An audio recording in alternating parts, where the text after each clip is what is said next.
군화발로 내 딸의 얼굴을 짓밟은 쓰레기 간부들 전부 혼내준다. 군인 딸의 폭행 소식을 들은 대한민국 육군 대장 엄마가 헬기 띄우고 쳐들어가 그들의 계급장을 찢어버리고 지옥을 보여주는 이야기입니다. 구독과 좋아요를 해주시면 더 좋은 사연으로 보답하겠습니다. 강원도 인제군 북면 원통리. 하늘은 금방이라도 눈을 쏟아낼 듯 잿빛으로 낮게 내려앉아 있었고 칼바람은 산맥을 타고 내려와 살갗을 파고들었다. 영하 20도를 오르내리는 혹한 속에서 세상은 온통 무채색으로 얼어붙어 있었다. 그 황량한 국도를 가로지르며 검은색 대형 세단 한 대가 미끄러지듯 달렸다. 차창 밖으로 스치는 풍경은 앙상한 가로수와 눈 덮인 논밭뿐이었다. 뒷좌석에 앉은 천명희는 차가운 가죽 시트의 감촉을 느끼며 창밖을 응시했다. 그녀의 무릎 위에는 낡은 가족사진 한 장이 놓여 있었다. 사진 속 어린 소녀는 환하게 웃고 있었지만 지금 그녀가 찾아가는 곳은 웃음기 하나 없는 최전방 12사단 을지부대였다.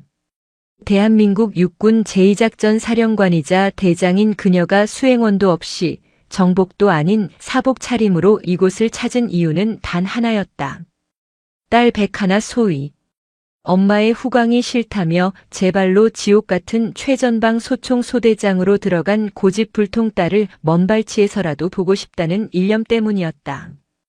운전대를 잡은 사복 차림의 전속 부관이 백미러로 눈치를 살피며 조심스럽게 입을 열었다. 사령관님. 아니 여사님. 위병소 통과가 쉽지 않을 겁니다. 사전에 연락이라도 취해두는 편이 좋지 않겠습니까? 천명희는 고개를 저으며 사진을 코트 주머니에 넣었다. 아니야. 그냥 지나가는 길에 들른 민간인으로 해. 내가 왔다는 게 알려지면 부대가 뒤집힐 거고 하나는 또 도망칠 거다. 그냥 얼굴만 보고 갈 거야. 멀리서 잘 지내는지 딱 한 번만. 차량은 굽이진 산길을 돌아 대대 위병소 앞 공터에 멈춰 섰다.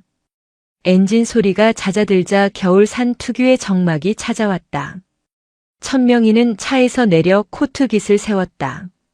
폐를 찌르는 차가운 공기가 훅 끼쳐왔다. 위병소 너머 연병장 구석진 곳, 눈이 치워지지 않아 질척거리는 진흙 구덩이 쪽에 몇 명의 군인들이 모여있는 것이 보였다. 거리는 멀었지만 사령관으로서 평생을 전장에서 보낸 그녀의 감각은 본능적으로 불길함을 감지했다. 그곳에서 들려오는 소리는 훈련 구호가 아니었다. 둔탁한 타격음, 억눌린 비명, 그리고 낄낄거리는 웃음소리였다. 천명희는 홀린 듯 위병소 바리케이드 쪽으로 다가갔다. 보초병이 제지하려 다가왔지만 그녀의 눈은 이미 연병장 구석에 고정되어 있었다. 그곳에는 진흙투성이가 된 작은 체구의 장교가 바닥에 나뒹굴고 있었다. 흙탕물에 젖어 형체를 알아보기 힘든 계급장은 소위를 나타내는 다이아몬드 하나였다. 백하나였다. 그녀의 딸 위로 거대한 그림자가 드리워졌다. 중대장 왕철구 대위였다. 그는 군화발로 백하나의 복부를 걷어찼다. 퍽 하는 소리가 위병소까지 들릴 정도로 선명했다. 백하나는 고통에 몸을 웅크리며 진흙 바닥을 굴렀다. 야 백하나. 아프냐? 아파. 왕철구는 쓰러진 백하나의 머리채를 움켜쥐고 억지로 일으켜 세웠다. 백하나의 얼굴은 흙과 피범벅이 되어 있었다. 왕철구는 그녀의 뺨을 손바닥으로 툭툭 치며 비릿하게 웃었다. 소대장이라는 년이 빠져가지고 야간 순찰 돌 때 졸았냐? 내가 그러니까 애들이 널 무시하는 거야. 장교가 아니라 어디 술집 마담 같은 표정이나 짓고 말이야. 그 옆에는 대대장 마동팔 중령이 뒷짐을 지고 서 있었다. 그는 담배를 피우며 연기를 길게 내뿜었다. 부하 장교가 구타당하는 모습을 보며 즐거워하는 기색이 역력했다. 왕 대위, 살살해라. 그러다 얼굴 상하면 어디 팔아먹지도 못한다. 얼굴 반반한 거 믿고 장교된 년인데 상품 가치는 지켜줘야지. 마동팔의 말에 왕철구와 주변에 있던 하사관들이 와하 웃음을 터뜨렸다. 그 웃음소리가 천명희의 고막을 날카롭게 찢었다. 천명희의 손이 위병소 철조망을 으스러져라 움켜쥐었다. 손가락 마디가 하얗게 질렸다. 내 딸이. 금지옥엽 키운 내 딸이. 짐승 같은 놈들에게 둘러싸여 짓밟히고 있었다. 그것도 대한민국 군대라는 그녀가 평생을 바쳐 충성했던 조직 안에서. 백하나는 비명 한 번 지르지 않았다. 입술을 꽉 깨물어 피가 배어나오는 와중에도 눈물만은 보이지 않으려 애쓰고 있었다. 그 모습이 천명희의 가슴을 더욱 후벼 팠다. 왕철구는 반응이 없는 게 재미없다는 듯 백하나의 정강이를 군홧발로 지시겼다. 독한 년. 울어봐. 잘못했다고 빌어보라고. 내 엄마한테 이르겠다고 소리라도 쳐보란 말이야. 왕철구의 고함이 메아리 쳤다. 천명희는 더 이상 참을 수 없었다. 그녀는 위병소 차단봉을 몸으로 밀치며 소리쳤다. 그만둬. 그녀의 목소리는 분노로 갈라져 있었지만 전장을 호령하던 장군의 위압감이 서려 있었다. 연병장의 시선이 일제히 위병소 쪽으로 쏠렸다. 천명희가 연병장으로 성큼성큼 걸어 들어갔다. 고급스러운 검은색 코트와 세련된 가죽 부츠. 흑투성이 연병장과는 전혀 어울리지 않는 차림새였다. 마동팔은 피우던 담배를 바닥에 뱉고 비스듬히 고개를 꺾으며 천명희를 훑어보았다. 뭐야? 위병소. 근무 안 서나.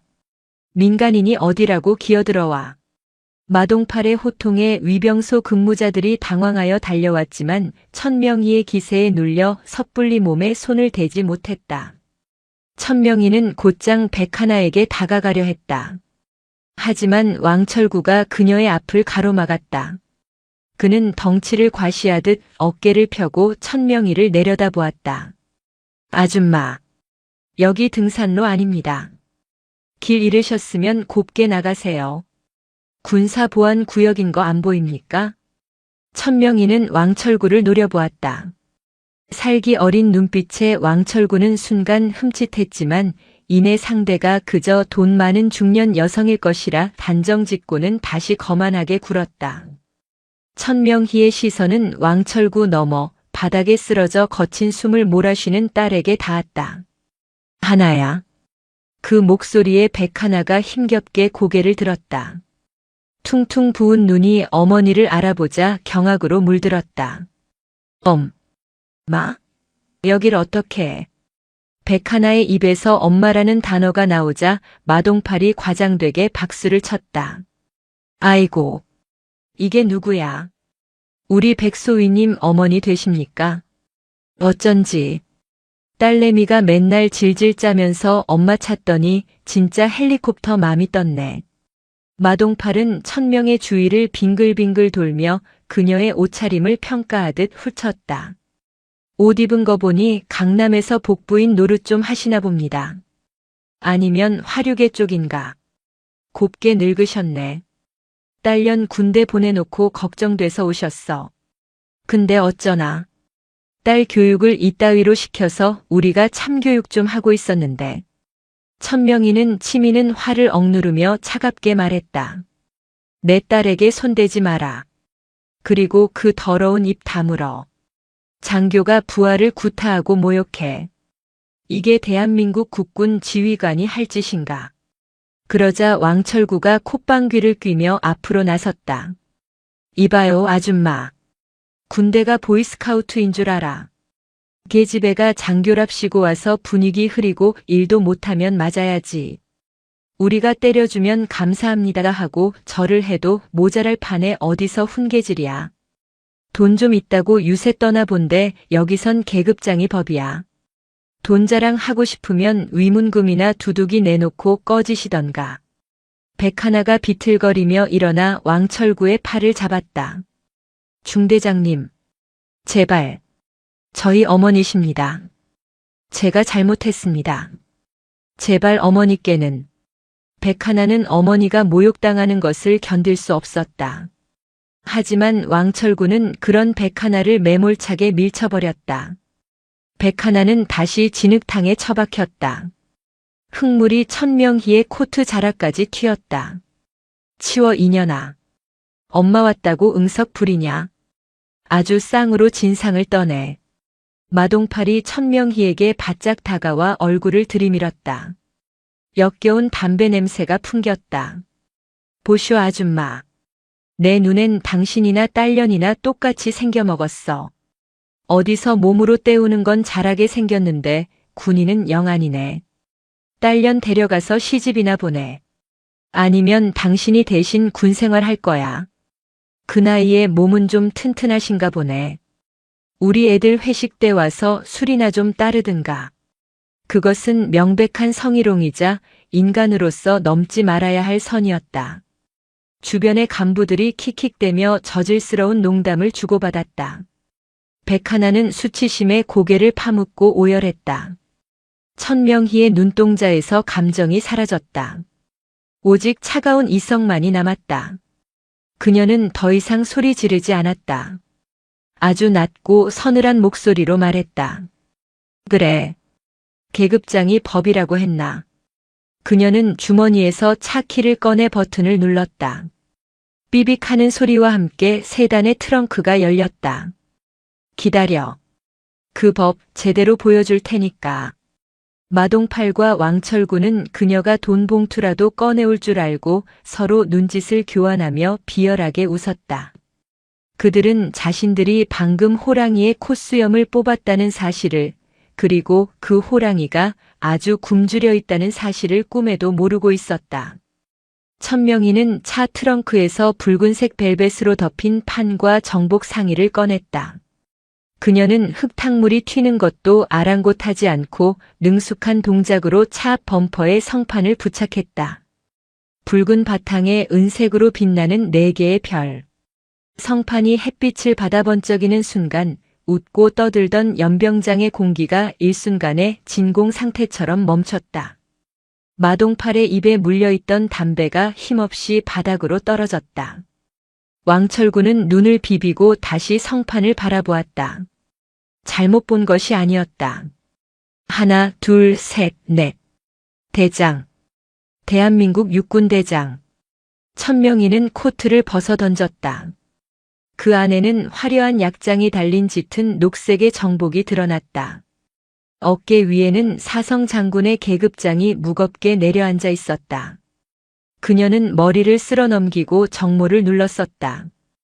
방금 전까지 모욕당하던 중년 여성은 온데간데 없고 60만 장병을 지휘하는 제2작전 사령관만이 그곳에 서 있었다. 전원 차렷. 천명희의 호령은 천둥소리 같았다. 훈련된 조건 반사로 병사들과 간부들이 저절로 차렷 자세를 취했다. 마동팔과 왕철구의 다리가 사시나무 떨듯 후들거리기 시작했다. 천명희는 천천히, 아주 천천히 마동팔 앞으로 걸어갔다. 군화 소리가 저승사자의 발걸음처럼 마동팔의 심장을 짓눌렀다. 마동팔의 얼굴은 핏기가 완전히 빠져나가 시체처럼 하얗게 질려 있었다. 마동팔 중령.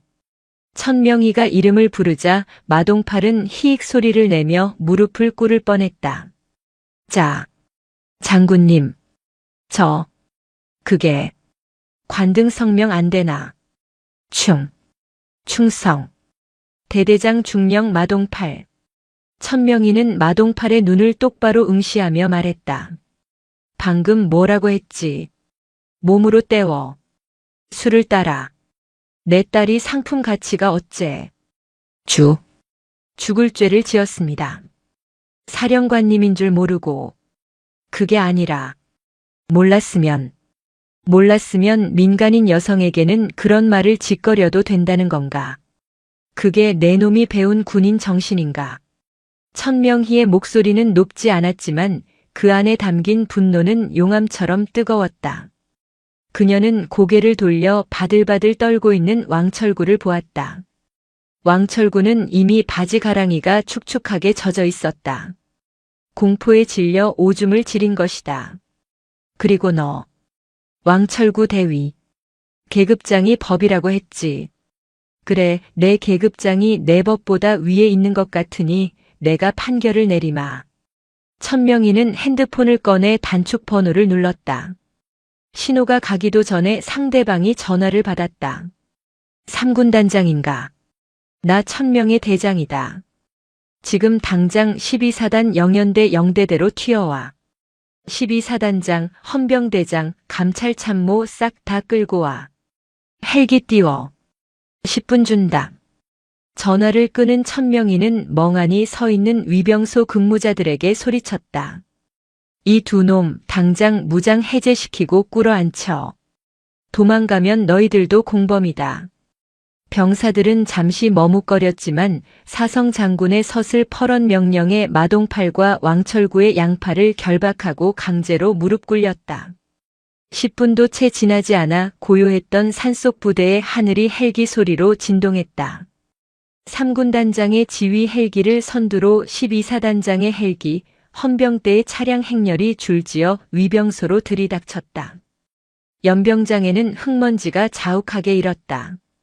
헬기에서 뛰어내린 3군 단장 중장은 흙바닥에 무릎 꿇려 있는 대대장과 중대장, 그리고 그 앞에 도깨비 같은 표정으로 서 있는 천명희 대장을 보고 사태의 심각성을 직감했다. 그는 헬기 프로펠러 바람을 뚫고 달려와 거수 경례를 붙였다. 충성. 3군 단장 중장 최무성. 사령관님의 호출을 받고 왔습니다. 뒤이어 사단장과 참모들이 줄줄이 달려와 도열했다. 별들의 집합이었다. 별들의 무덤이 될 장소이기도 했다. 천명희는 그들의 경례를 받지 않았다. 그녀는 손가락으로 마동팔과 왕철구를 가리켰다. 이 새끼들. 당장 긴급 체포해. 혐의는 상관 모욕, 특수폭행, 성폭력 특별법 위반, 그리고 군기문란이다. 내 눈앞에서 개처럼 끌고 가. 헌병들이 즉시 달려들어 두 사람에게 수갑을 채웠다. 마동팔은 군단장님, 살려주십시오. 한 번만 봐주십시오. 라며 울부짖었지만 군단장은 그를 벌레 보듯 외면했다. 왕철구는 이미 혼절하여 질질 끌려갔다. 천명희는 그제야 바닥에 주저앉아 멍하니 이 광경을 지켜보던 백하나에게 다가갔다. 그녀는 코트 안주머니에서 손수건을 꺼내 딸의 피 묻은 얼굴을 닦아주었다. 백하나는 그제야 참았던 눈물을 터뜨리며 어머니의 품에 안겼다. 엄마, 엄마. 천명희는 딸을 힘껏 끌어안았다. 그녀의 눈에서도 뜨거운 눈물이 흘러내렸다. 하지만 그녀의 눈빛은 여전히 타고 있었다. 이것은 끝이 아니었다. 이제 시작이었다. 썩어 빠진 뿌리를 뽑아내기 위한 전쟁의 서막이 올랐을 뿐이었다. 미안하다 하나야. 엄마가 너무 늦게 왔지. 이제 괜찮아. 엄마가 다 죽여버릴 거야. 하나도 남김없이. 천명희의 선전포고가 차가운 겨울바람에 실려 흩어졌다. 그것은 단순한 위로가 아니었다. 핏빛 복수의 맹세였다. 12사단 사령부 본청 건물 3층. 사단장이 특별 지시로 비워둔 귀빈실은 백하나 소위의 새로운 거처가 되었다. 푹신한 침대와 따뜻한 온수, 그리고 창밖으로 보이는 평화로운 부대 전경. 지옥 같았던 최전방 소초와는 비교할 수 없는 천국이었지만 백하나에게 이곳은 창살 없는 감옥이자 숨막히는 독방이었다. 백하나는 침대 모서리에 앉아 무릎을 끌어안고 있었다. 멍든 팔과 다리에는 군의관이 정성껏 붙여준 거즈와 붕대가 감겨 있었다. 몸의 고통은 진통제로 잦아들었지만 가슴 속에서 끓어오르는 수치심은 어떤 약으로도 다스릴 수 없었다. 복도에서 들려오는 발자국 소리가 문 앞에서 멈췄다. 노크 소리와 함께 여군 부사관이 쟁반을 들고 들어왔다. 사단장 공관 조리병이 특별히 만든 보양식이었다. 소위님, 식사하셔야 합니다. 사단장님께서 남기지 말라고 당부하셨습니다. 부사관의 말투는 공손했지만 눈빛은 싸늘했다. 백하나는 그 눈빛을 읽었다. 그것은 동료를 보는 눈이 아니었다. 사고치고 엄마 백으로 피신 온 금수저, 군대의 기강을 무너뜨린 마마거를 바라보는 경멸의 시선이었다. 입맛이 없습니다. 그냥 두세요. 백 하나의 힘없는 대답에 부사관은 쟁반을 탁자 위에 소리나게 내려놓았다. 드시는 게 좋을 겁니다. 소위님 하나 때문에 지금 사단 참모부 전체가 야근 중인 건 아십니까? 밥투정까지 보고되면 저희 입장이 참 난처합니다. 가시돋친 말이었다. 부사관이 나가고 문이 닫히자 백하나는 입술을 깨물었다. 부대 내의 모든 시선이 자신을 향해 꽂히는 비수 같았다. 어머니가 위병소를 부수고 들어와 자신을 구해냈다는 영웅담은 사단 내에서 전혀 다르게 소비되고 있었다. 병사들 사이에서는 장군 엄마 둔 덕에 꿀 빤다는 조롱이, 간부들 사이에서는 저런 나약한 년 때문에 지휘관들이 옷 벗는다는 원망이 퍼져나가고 있었다. 어머니는 그녀를 구했지만 동시에 그녀의 군인으로서의 생명을 끊어놓은 셈이었다. 백하나는 거울 속에 비친 초라한 자신을 바라보았다. 정복 대신 환자복을 입은 자신의 모습은 폐잔병 그 자체였다. 며칠 뒤 백하나는 헌병대 조사를 받기 위해 사령부 복도를 지나야 했다. 그녀가 나타나자 복도를 지나던 장교들과 병사들이 홍해처럼 갈라졌다. 그들은 백하나를 보고 경례하지 않았다. 그렇다고 아는 체를 하지도 않았다. 그저 없는 사람 취급하며 고개를 돌리거나 자기들끼리 쑥덕거릴 뿐이었다. 저기 지나간다. 사스타 딸. 대대장님이랑 중대장님 불쌍해서 어쩌냐. 재수옴 붙었지. 그러게 적당히 좀 하지. 얼마나 징징거렸으면 사령관이 직접 오냐. 귓가에 스치는 말들은 헌병대 취조실의 조명보다 더 날카롭게 백하나를 찔렀다. 그녀는 고개를 숙이고 죄인처럼 걸었다. 자신을 때린 건 마동팔과 왕철구였지만 사람들은 피해자인 그녀를 가해자로 몰아가고 있었다. 군의관의 진단서는 전치 사주였지만 부대의 진단은 복무 부적응이었다. 그녀는 철저히 고립되었다. 아무도 그녀에게 말을 걸지 않았고 아무도 그녀의 밥을 챙겨주지 않았다. 사단장이 보내는 과도한 친절과 배려는 오히려 그녀를 더욱 비참하게 만드는 족쇄였다. 그것은 보호가 아니라 격리였다. 1000명의 대장이 사단장실에서 조사를 마치고 귀빈실로 찾아왔다. 백하나는 침대에 누워 벽만 바라보고 있었다. 하나야, 몸은 좀 어떠니? 어머니의 목소리에 백하나는 몸을 일으키지 않고 차갑게 대꾸했다. 왜 오셨어요? 그냥 맞아서 죽게 내버려 두지. 천명이가 멈칫하며 딸의 등 뒤로 다가왔다. 그게 무슨 말이니? 엄마가 늦게 와서 미안해. 이제 다 해결될 거야. 그 짐승 같은 놈들 다 처벌받을 거고. 백하나는 벌떡 일어나 소리쳤다. 그녀의 눈은 붉게 충혈되어 있었다.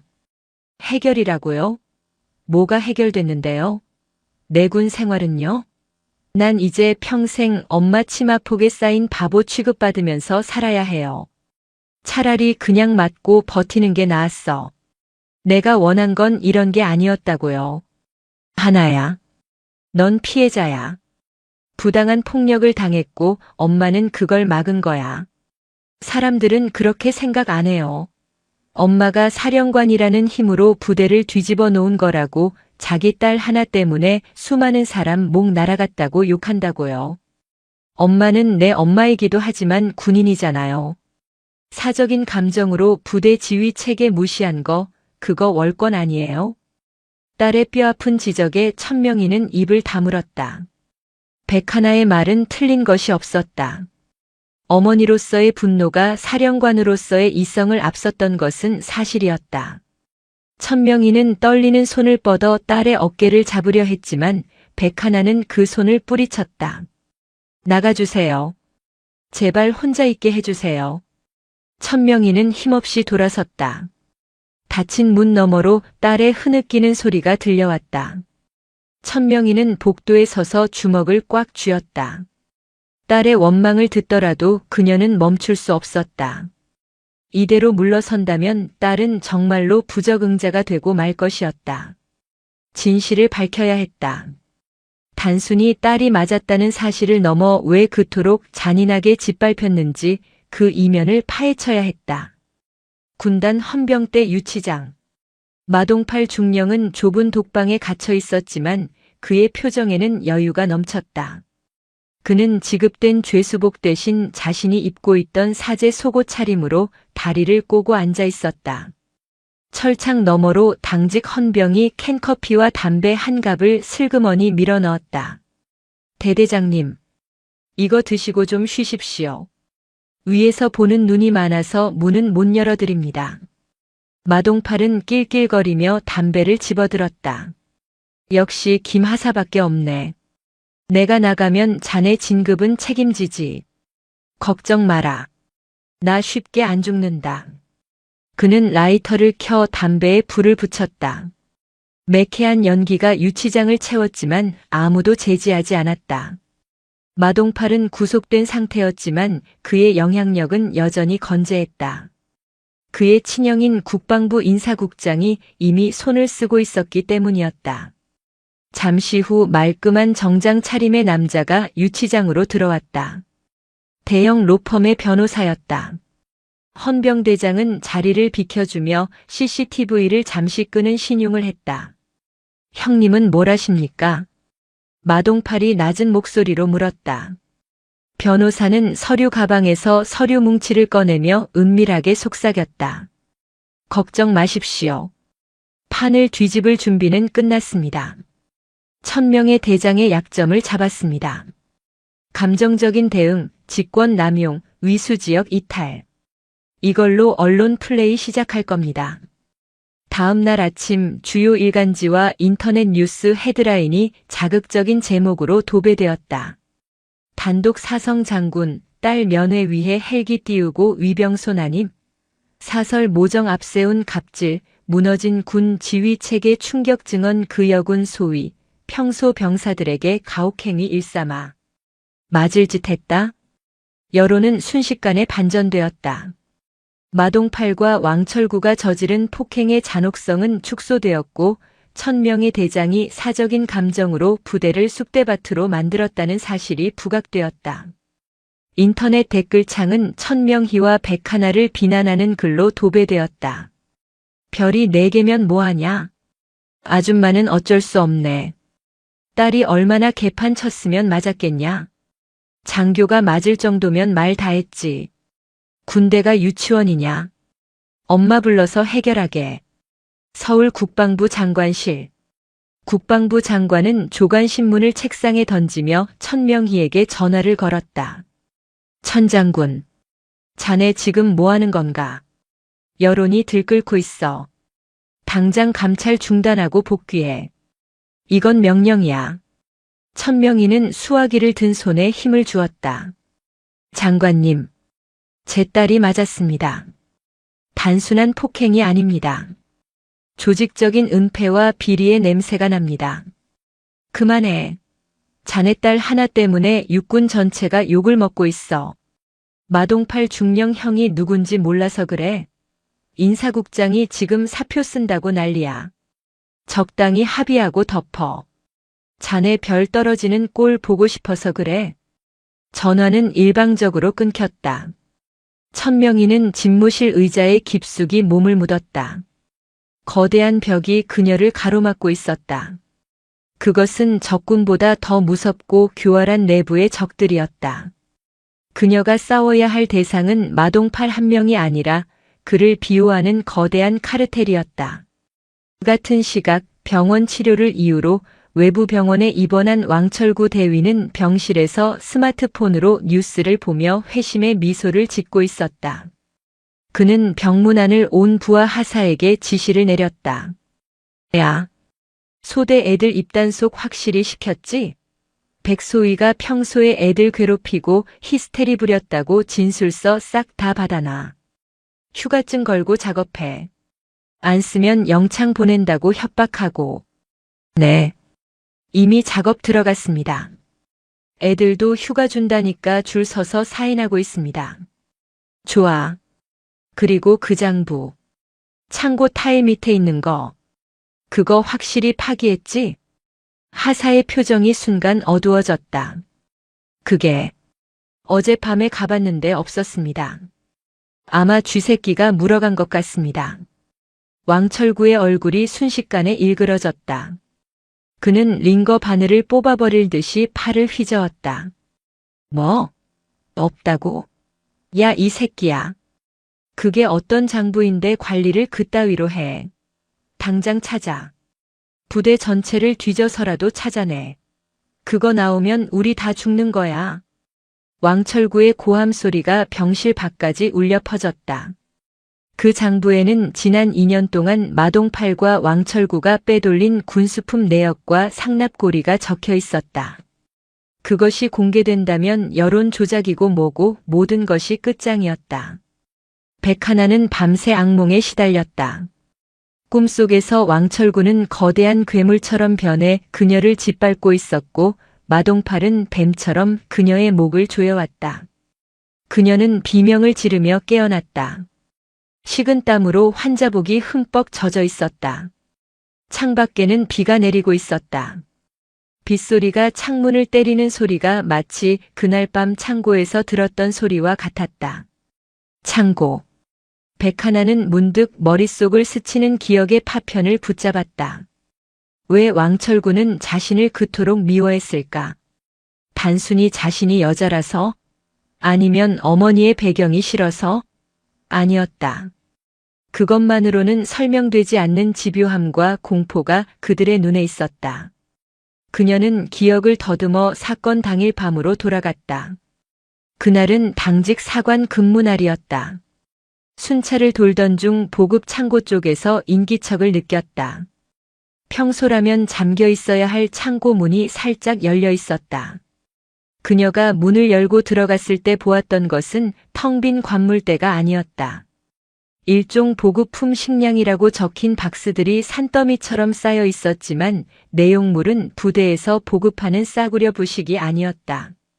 최고급 한우 세트, 양주 그리고 민간인들이 쓰는 등산 장비들이었다. 그리고 그 옆에는 마동팔과 왕철구가 외부 업자들과 주고받은 거래 명세서가 흩어져 있었다. 이게 다 뭐지? 그녀가 명세서를 집어 들려던 순간 뒤에서 왕철구가 나타나 그녀의 머리채를 잡았다. 너 봤냐? 봤지? 이 쥐새끼 같은 년이 어디를 기어들어와. 그때부터 폭행이 시작되었다. 그들은 그녀를 근무 태만으로 징계하려던 게 아니었다. 자신들의 치부를 목격한 목격자를 입막음하려 했던 것이다. 모든 것이 명확해졌다. 어머니가 나서서 일이 커진 것이 아니었다.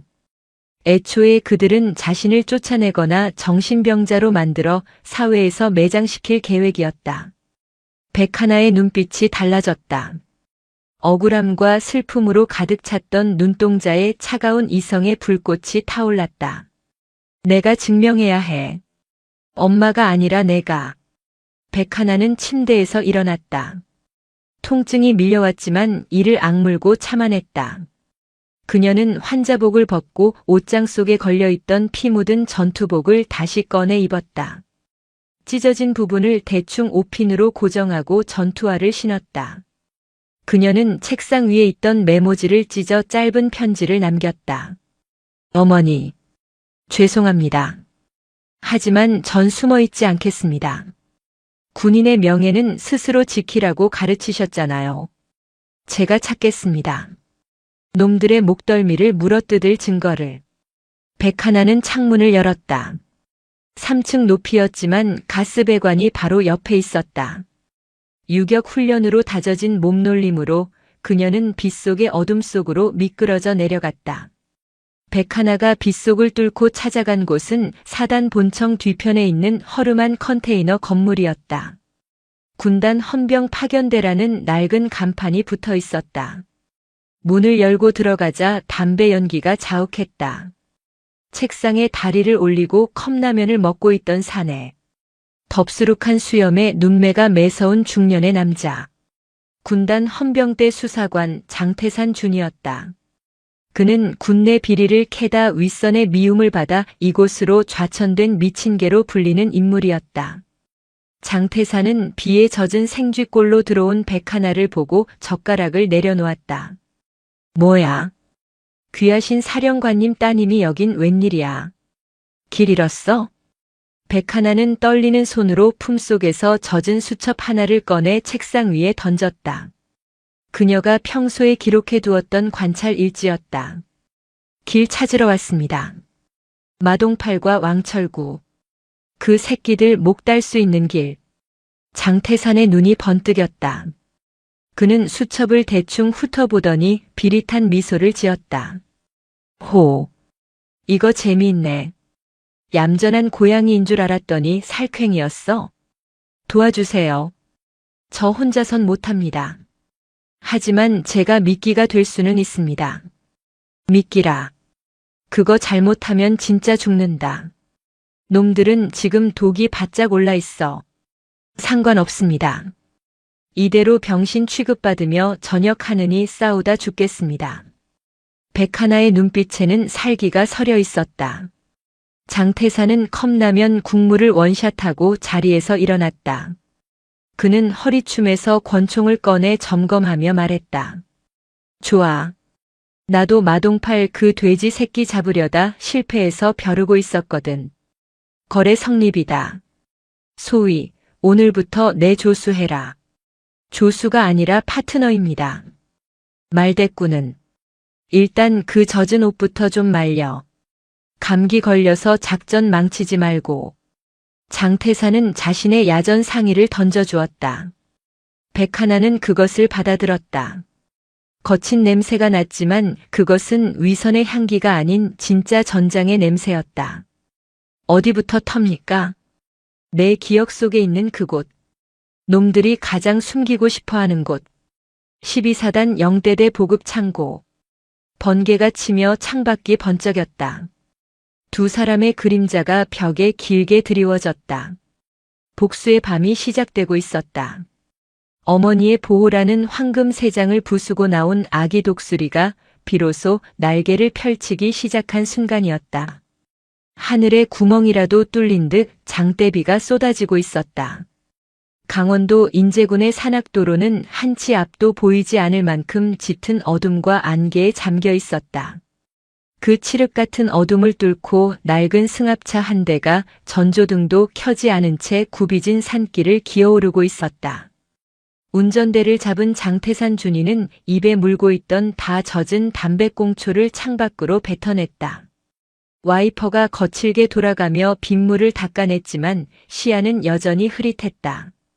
소위 지금이라도 내려. 이 앞은 낭떠러지야. 여기서부터는 차로 못 가. 걸어서 산을 타야 한다. 조수석에 앉은 백하나 소위는 대답 대신 전투와 끈을 단단히 조여 묶었다. 장태산의 야전 상의는 그녀에게 컸지만 소매를 걷어올린 그녀의 팔뚝에는 핏줄이 서 있었다. 그녀의 눈빛은 밤새 내리는 비보다 더 차갑고 깊었다. 상관없습니다. 제 발로 들어갑니다.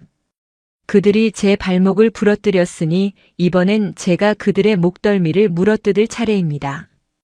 장태산은 피식 웃으며 차를 갓길 숲속 깊숙한 곳에 처박아 숨겼다.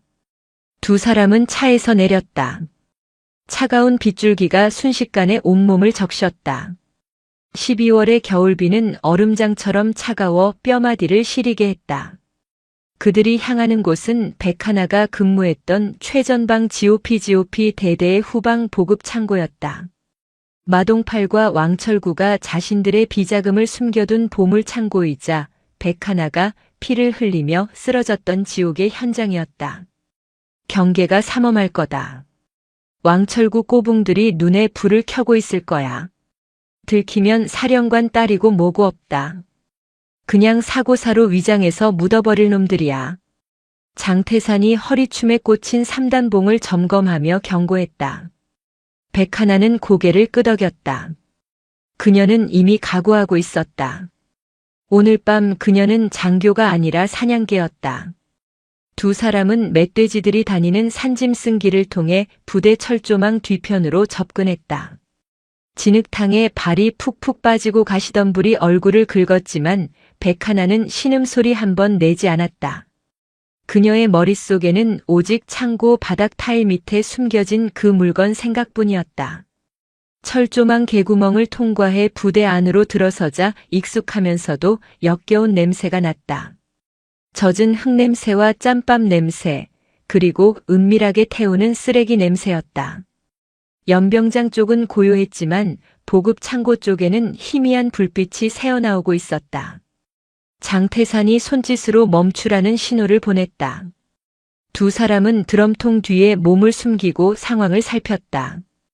창고 앞에는 우의를 입은 병사 서너 명이 망을 보고 있었고 안에서는 무언가를 부수는 소리가 들려왔다.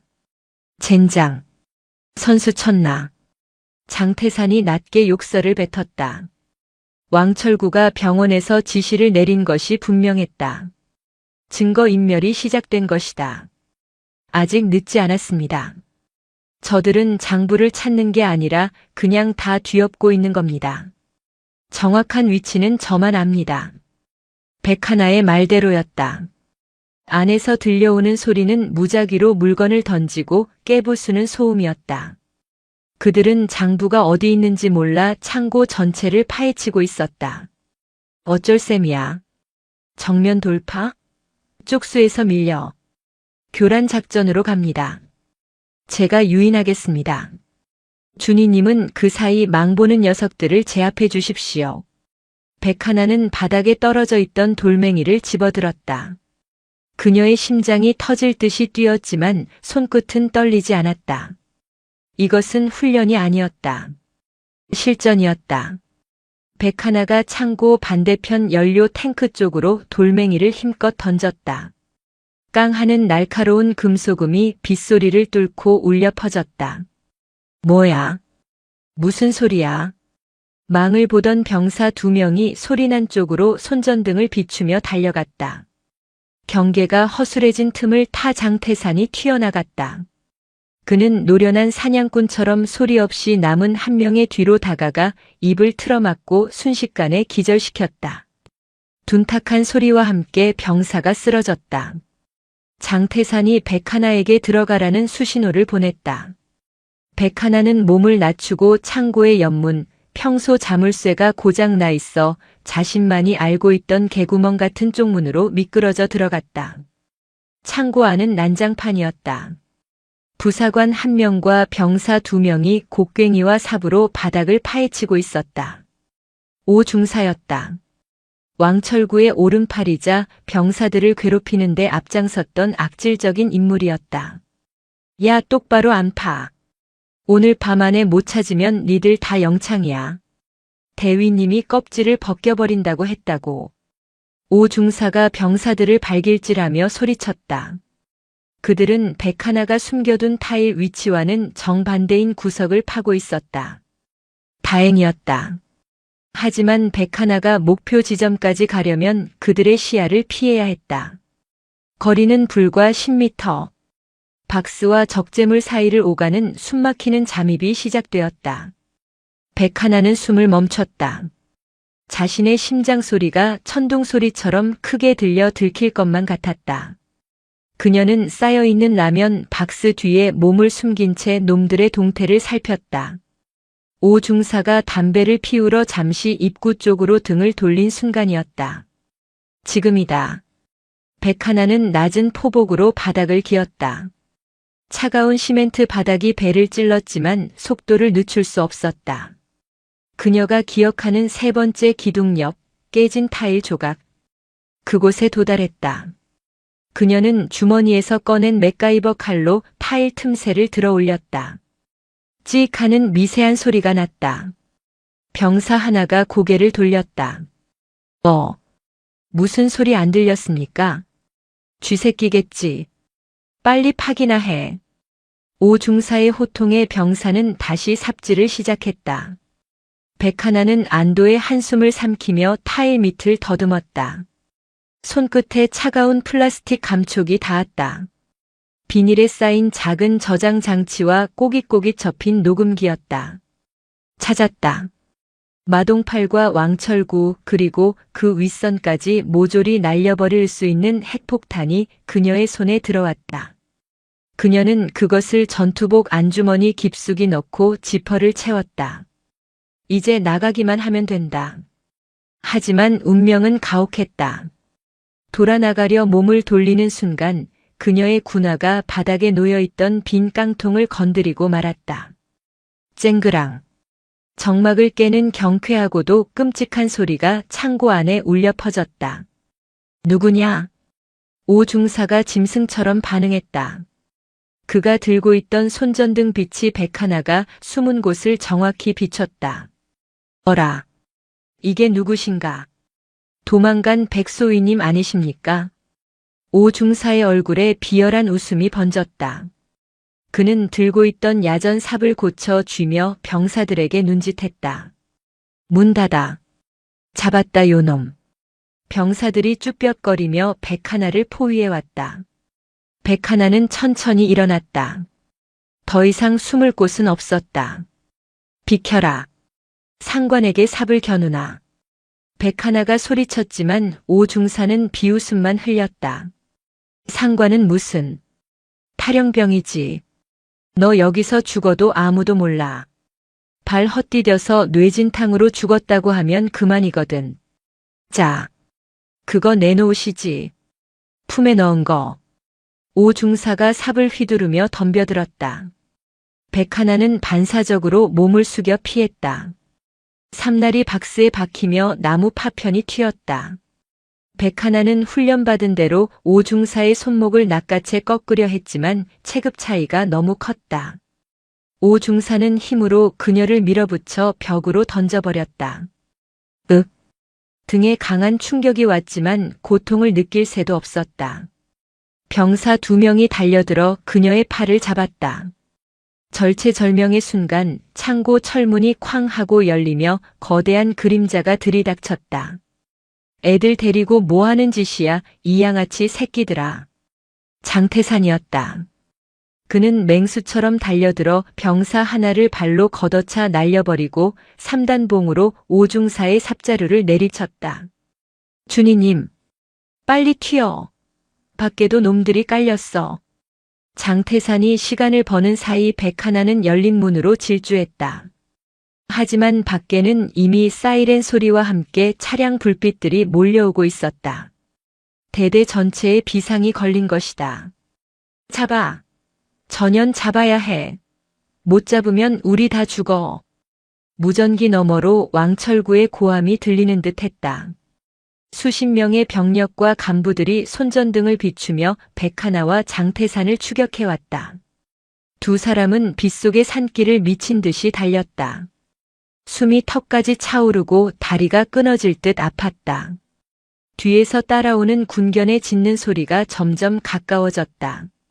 장태산은 백하나의 등을 밀어주며 소리쳤다. 차까지 가야 해. 내가 뒤를 막을 테니 넌 무조건 달려. 안 됩니다. 같이 가야 합니다. 잔말 말고 가. 내가 잡히면 끝이야. 증거 가지고 가서 다 터뜨려. 장태산은 멈춰 서서 쫓아오는 추격대를 향해 3단봉을 뽑아들었다. 그는 좁은 산길목을 홀로 막아서는 장승처럼 버티고 섰다. 백하나는 눈물을 삼키며 어둠 속으로 몸을 던졌다. 나뭇가지가 얼굴을 때리고 날카로운 돌부리가 군화를 찢었다. 그녀는 구르고 넘어지면서도 품속의 증거를 사수했다. 산비탈을 굴러떨어지며 날카로운 바위에 종아리가 찢겨나갔다. 뜨거운 피가 흘러내려 빗물과 섞였다.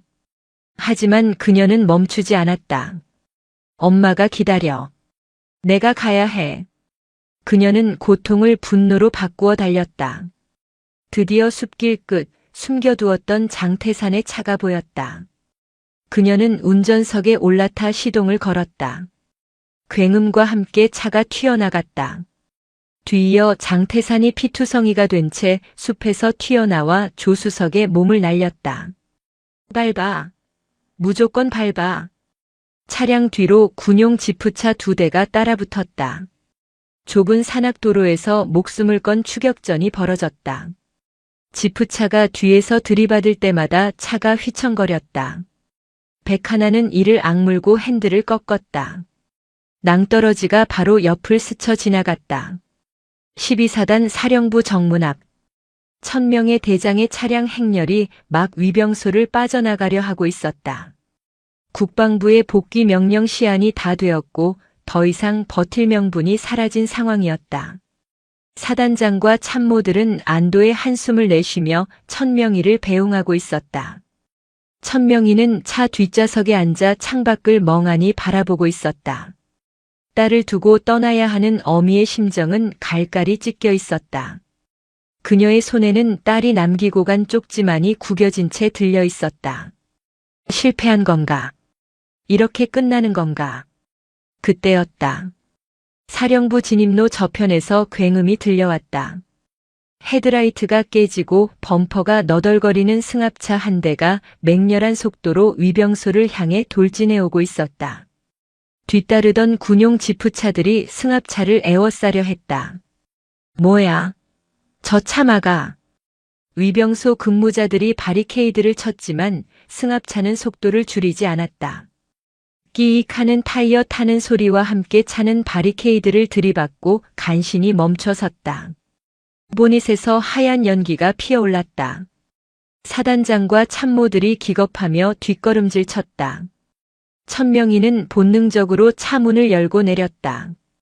연기가 자욱한 승합차 운전석 문이 열렸다. 그리고 한 사람이 비틀거리며 내렸다. 진흙과 피로 범벅이 된 전투복.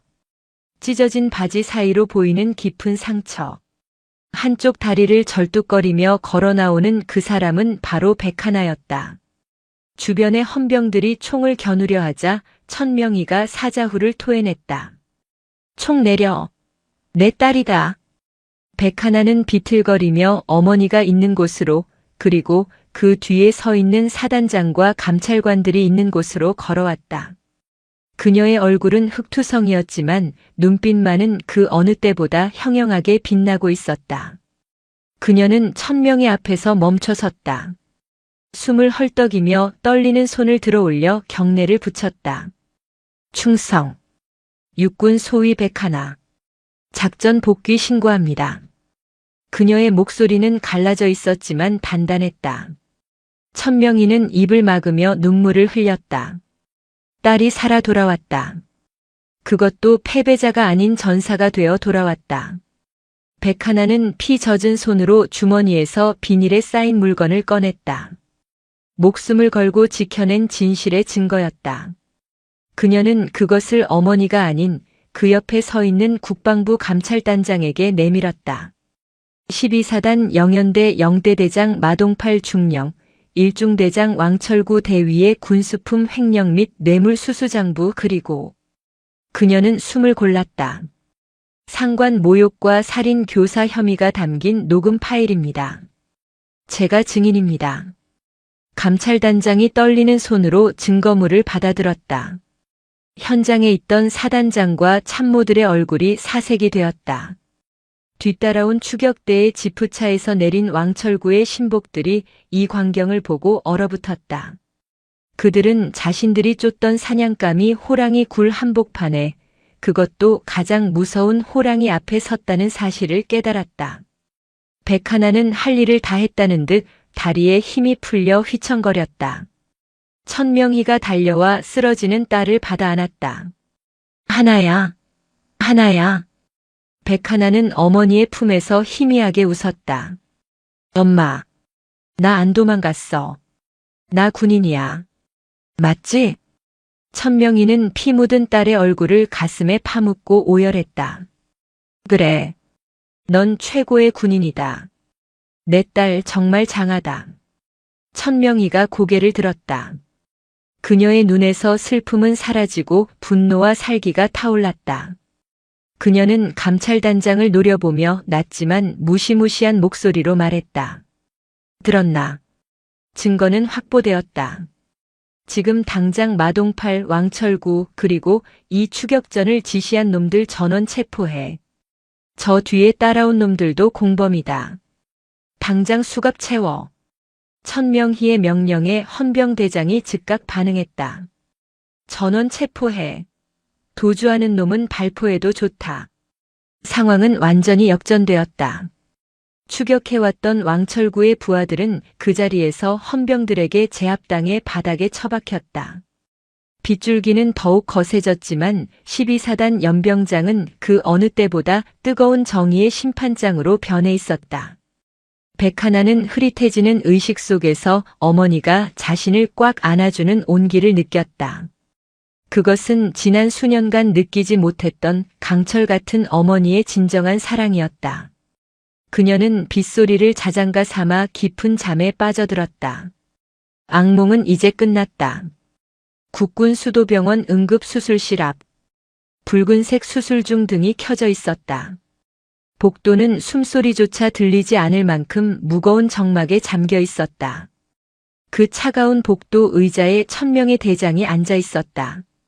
그녀의 정복에는 아직 딸이 묻히고 간 피가 굳은 채 말라붙어 있었다. 부관이 새 옷을 가져왔지만 그녀는 갈아입기를 거부했다.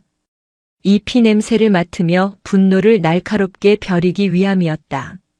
수술실 문이 열리고 군의관이 걸어 나왔다. 다행히 장기는 다치지 않았습니다. 종아리 근육 파열과 전신 타박상이 심하지만 생명에는 지장이 없습니다. 정신력이 대단하더군요. 그 몸으로 어떻게 버텼는지 의학적으로 설명이 안 됩니다. 천명희는 그제야 깊은 숨을 토해냈다. 그녀는 자리에서 일어났다. 이제 어머니의 시간은 끝났다. 다시 사령관의 시간이었다. 그녀는 대기하고 있던 제2작전 사령부 법무참모와 헌병대장에게 눈짓했다. 시작해. 지금 이 시각부로 12사단은 없다. 범죄 소굴일 뿐이다. 관련된 놈들은 계급 고하를 막론하고 싹 다 잡아들여. 저항하면 짓밟아도 좋다. 알겠습니다. 작전명 강철비. 개시하겠습니다.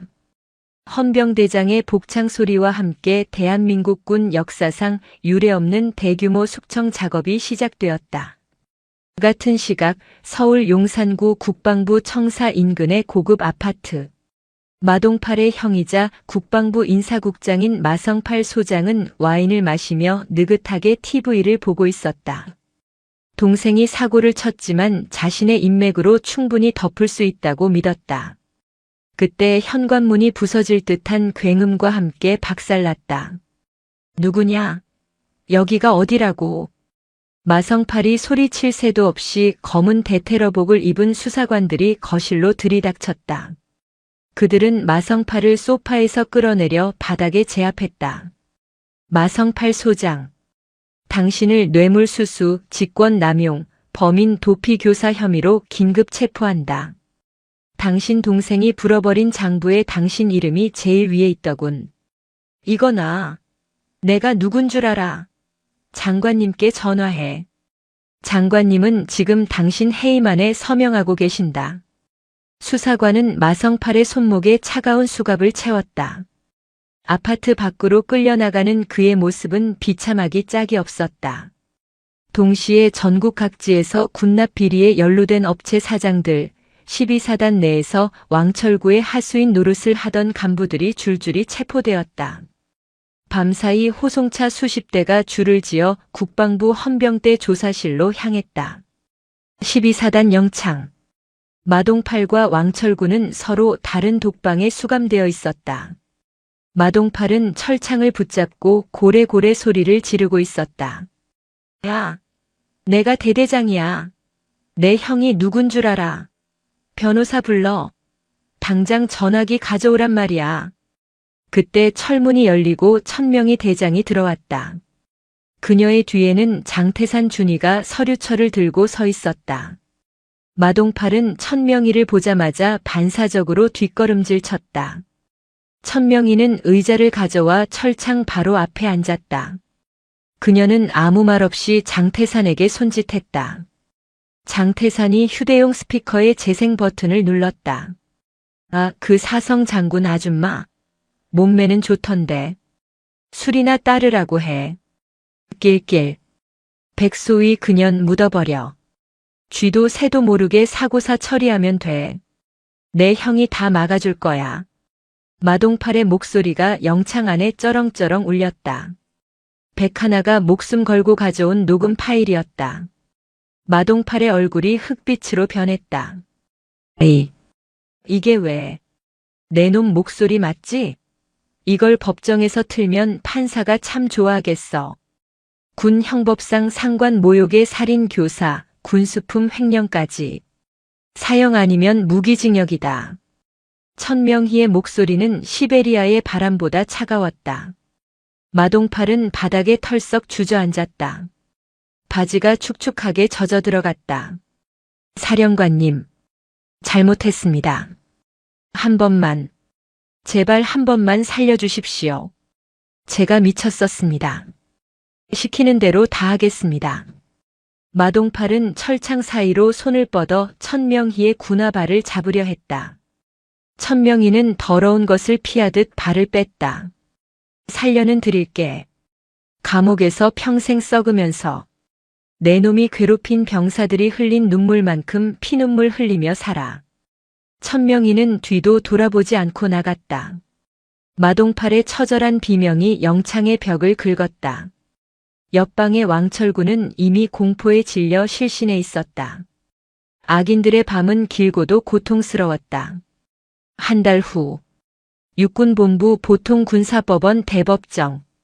법원 앞은 이른 아침부터 취재진과 시민단체, 그리고 예비역들로 인산인해를 이루었다. 부패 군인 척결, 참군인 백하나, 소위 응원 등의 피켓이 물결쳤다. 이 재판은 단순한 군사재판이 아니었다. 대한민국 군대의 썩은 환부를 도려내는 수술대였다. 법정 안은 발 디딜 틈 없이 꽉 차 있었다. 피고인석에는 수의를 입은 마동팔, 왕철구, 마성팔 소장, 그리고 오중사가 고개를 숙인 채 앉아 있었다. 그들의 변호인단은 국내 최대 로펌 출신들로 구성되어 있었다. 그들은 어떻게든 형량을 줄여보려고 온갖 법리적 핑계를 준비하고 있었다. 존경하는 재판장님. 피고인들은 오랜 군 생활로 인한 스트레스로 심신미약 상태였으며 변호사의 뻔뻔한 변론이 이어지자 방청석에서 야유가 터져나왔다. 재판장이 의사봉을 두드리며 정숙을 요청했다. 검찰 측 증인 입장하십시오. 법정 문이 열리고 백하나 중위가 들어왔다. 그녀는 휠체어를 거부하고 목발을 짚은 채 두 발로 걸어 들어왔다. 말끔하게 다림질된 정복, 그리고 어깨에는 소위가 아닌 중위 계급장이 달려 있었다. 사건 해결의 공로와 기간 경과로 진급한 것이다. 그녀가 증인석까지 걸어가는 동안 둔탁한 목발 소리만이 법정을 채웠다. 그것은 그 어떤 웅변보다 강력한 호소였다. 백하나는 선서하고 증인석에 앉았다. 변호사가 날카로운 질문을 던졌다. 증인, 당시 피고인들이 구타했다는 증거가 있습니까? 혹시 증인이 평소 업무 능력이 부족하여 질책받은 것을 과장하는 것은 아닙니까? 어머니의 권력을 믿고 상관을 무시한 적은 없습니까? 피해자를 가해자로 몰아가려는 전형적인 수법이었다. 방청석의 1000명의 대장이 주먹을 꽉 쥐었다. 하지만 백하나는 흔들리지 않았다. 그녀는 마동팔과 왕철구를 똑바로 쳐다보며 또렷하게 말했다. 저는 군인입니다. 군인은 명령에 복종합니다. 하지만 불의에는 복종하지 않습니다. 저들이 저를 때린 것은 제가 무능해서가 아니라 저들의 범죄를 목격했기 때문입니다. 제 몸에 남은 상처는 시간이 지나면 지워지겠지만 저들이 군복에 남긴 오명은 영원히 지워지지 않을 것입니다. 군 검찰관이 마지막 카드를 꺼냈다.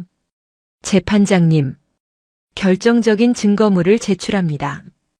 피고인 마동팔과 왕철구의 육성이 담긴 녹음 파일입니다. 법정 스피커를 통해 그날 밤의 대화가 흘러나왔다. 백소위 그년 다리 병신 만들어서 내보내. 천명에 그 여편네 별 달았다고 유세 떠는데 내 형한테 말해서 옷 벗겨버릴 거야.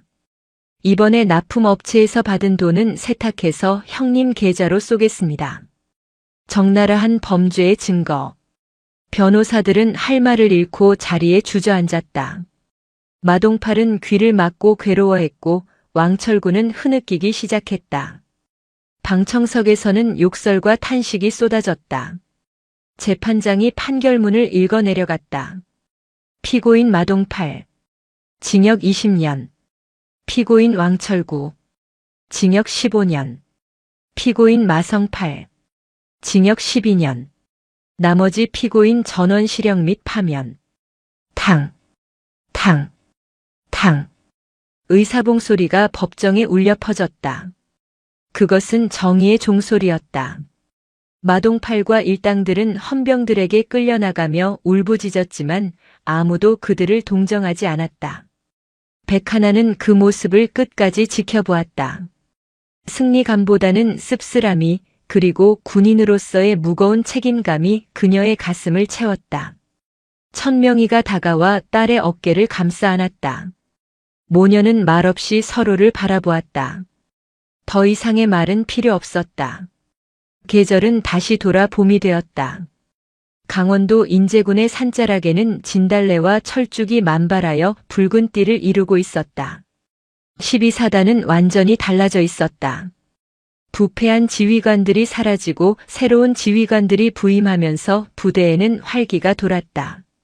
구타와 가혹행위가 사라진 병영에는 병사들의 웃음소리가 들려왔다. 백하나 중위는 이제 부대 내의 전설적인 존재가 되어 있었다. 강철 나비라는 별명으로 불리는 그녀는 병사들에게는 가장 믿음직한 큰 누나이자 적에게는 가장 두려운 지휘관이었다. 다리의 부상은 완치되었지만 비가 오는 날이면 욱신거리는 통증이 남았다. 하지만 그녀는 그것을 영광의 상처로 여겼다. 그녀는 국방부 홍보장교나 후방 행정직으로 편하게 갈 수 있는 기회를 모두 거절했다. 저는 야전이 좋습니다. 제 병사들과 함께 땀 흘리는 이곳이 제가 있어야 할 곳입니다. 그녀는 수색 중대장 보직을 자원하여 매일같이 병사들과 함께 비무장지대를 누볐다. 어느 화창한 오후 12사단 연병장에 팡파르가 울려 퍼졌다. 제2작전 사령관 천명희 대장의 저녁식이 열리는 날이었다. 40년 군 생활을 마감하는 그녀는 자신이 가장 아끼는 부대이자 딸이 있는 12사단에서 마지막 신고를 하고 싶어 했다. 연병장에는 수천 명의 장병이 도열해 있었다. 천명희는 사열차에 올라 장병들을 사열했다. 그녀의 시선이 맨 앞줄 수색 중대를 지휘하고 있는 백하나 중위에게 머물렀다. 검게 그을린 얼굴, 날카로운 눈빛, 꼿꼿한 자세. 1년 전 울며불며 엄마를 찾던 나약한 소위는 온데간데 없고 그 자리에는 대한민국 육군의 미래를 짊어질 강인한 장교가 서 있었다. 천명희의 눈시울이 붉어졌다. 단상에 오른 천명희가 전역사를 시작했다. 나 천명희는 오늘부로 군복을 벗습니다. 하지만 내 영혼은 언제나 이 전장에 그리고 사랑하는 장병 여러분 곁에 머물 것입니다. 불의와 타협하지 마십시오. 강자에게 강하고 약자에게 약한 군인이 되십시오. 그것이 진정한 용기입니다. 식이 끝나고 천명희가 차에 오르기 전 백하나가 그녀 앞으로 다가왔다. 모녀가 아닌 대장과 중위로서 마주 섰다. 주변의 모든 카메라와 시선이 두 사람에게 집중되었다. 백하나가 절도 있는 동작으로 거수 경례를 올렸다. 손끝이 파르르 떨릴 정도로 힘이 들어가 있었다. 충성. 제2작전 사령관님의 명예로운 전역을 축하드립니다. 중위 백하나. 천명희는 미소를 지으며 답례했다. 고맙다. 백중위. 자네 같은 군인이 있어서 나는 마음 편히 떠날 수 있다. 천명희는 딸의 손을 잡는 대신 딸의 어깨에 붙은 부대 마크를 어루만져 주었다. 그리고 귓속말로 속삭였다. 사랑한다. 내 딸. 그리고 존경한다. 백중희. 사랑합니다. 어머니. 천명희가 차에 올랐다. 검은 세단이 위병소를 빠져나가 멀어질 때까지 백하나는 부동자세로 경례를 풀지 않았다. 차 안에서 백미러로 딸의 모습을 지켜보던 천명희는 참았던 눈물을 흘렸다. 그것은 슬픔의 눈물이 아니었다. 자신의 뒤를 이어 이 땅을 지킬 든든한 나무 한 그루를 심어놓고 떠나는 정원사의 행복한 눈물이었다. 차창 밖으로 봄바람이 불어왔다. 인제군의 험준한 산맥이 황금빛 햇살을 받아 빛나고 있었다. 그 빛나는 산하 아래 강철 같은 어머니와 강철 같은 딸의 이야기는 전설이 되어 흐르고 있었다. 이야기는 여기서 막을 내린다. 오늘도 인생지의 말씀을 잘 들어주셔서 감사합니다.